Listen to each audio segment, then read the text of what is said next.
La ville de Montreuil fête la restauration du célèbre tableau de Paul Signac et vous fait découvrir un des fleurons de son patrimoine. Autant d'harmonie. Le tableau de Paul Signac, présenté depuis 1938 dans l'escalier d'honneur de la mairie de Montreuil, n'est pas seulement un grand tableau décoratif, comme on l'entend aujourd'hui, c'est une composition à thème, un manifeste. Le titre, Autant d'harmonie, indique la vision d'une époque idéale ou idéalisée. Le sujet s'impose. Il peut aussi surprendre, tant les éléments semblent choisis et arrangés jusqu'à produire un effet d'artifice. Le peintre avait un message à transmettre et une démonstration à produire, un message social et une démonstration artistique. Les deux intentions sont liées. L'harmonie est une notion esthétique, on parle couramment d'harmonie des couleurs, traduite ici en principe utopique d'une communauté idéale. Cette traduction se produit dans l'espace et l'ambiance colorée d'une composition picturale. Un paysage de bord de mer, clair et bucolique, est divisé en deux espaces. Le premier plan, à l'ombre d'un figuier, est dévolu au loisir et au jeu. L'arrière-plan couvre une vaste étendue où s'activent paisiblement des femmes, des hommes, occupés à diverses tâches. Au loin, un grand pin parasol abrite un groupe de danseurs qui dessinent une ronde. Plusieurs engins agricoles signifient l'aide apportée par la machine aux travaux des champs. Au centre se détache un jeune couple d'amoureux, l'amour libre, dit Paul Signac. On distingue à gauche un peintre qui travaille sur le motif, à la manière des impressionnistes. L'art a évidemment sa place dans une communauté où le travail et le loisir, les travaux et les jours forment un tel accord. Le peintre étudie, comme le fait le lecteur de profil sous le figuier. Le travail libre s'apparente aux activités de loisirs quand celles-ci contribuent à l'accomplissement des capacités humaines. Paul Signac a peint ce tableau dans son atelier à Saint-Tropez, où il s'était installé en 1892.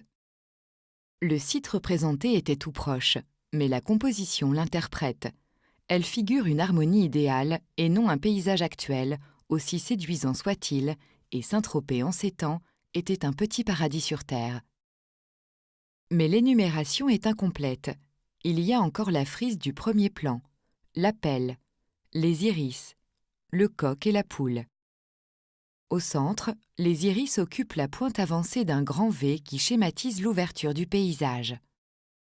À gauche, l'appel marque une oblique qui contribue à ce schéma, en contrepoint de la longue ligne formée par la jambe gauche et le dos du lanceur de boule incliné. À droite, le coq et la poule sont insérés dans un cercle abstrait de touches colorées qui semble un hommage à l'imagerie solaire de Van Gogh, avec qui Signac fut lié.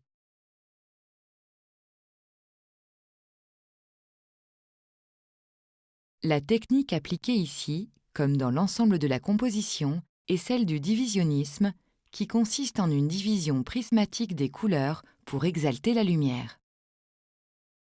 Minutieusement, touche par touche, Signac déploie dans le spectre coloré le contraste spectaculaire du jaune solaire et de l'ombre violette. La dimension monumentale n'empêche pas, bien au contraire, une vision rapprochée de la matière picturale. La signification du tableau est explicitée dans son sous-titre « L'âge d'or n'est pas dans le passé, il est dans l'avenir ». Ce sous-titre est emprunté à un texte paru en 1893 dans la revue anarchiste. Le tableau devait être intitulé « Au temps d'anarchie ».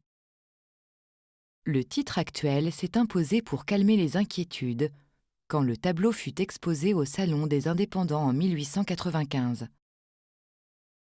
Le mot anarchie évoque le désordre, le chaos. Signac pensait le contraire. L'anarchie était pour lui l'idéal d'une société libre et pacifique. C'était l'idée d'un ordre social égalitaire et anti-autoritaire, fondé sur le partage équilibré du travail et des loisirs, dans un rapport harmonieux à la nature. Mais il a peint son tableau manifeste en 1894, en pleine période d'attentats terroristes, dont l'assassinat du président Sadi Carnot le 24 juin 1894. Il substitua donc harmonie à anarchie. Comme le tableau le montre et même le démontre, l'activité artistique participe à l'utopie, dans la mesure même où elle la représente et la met en œuvre.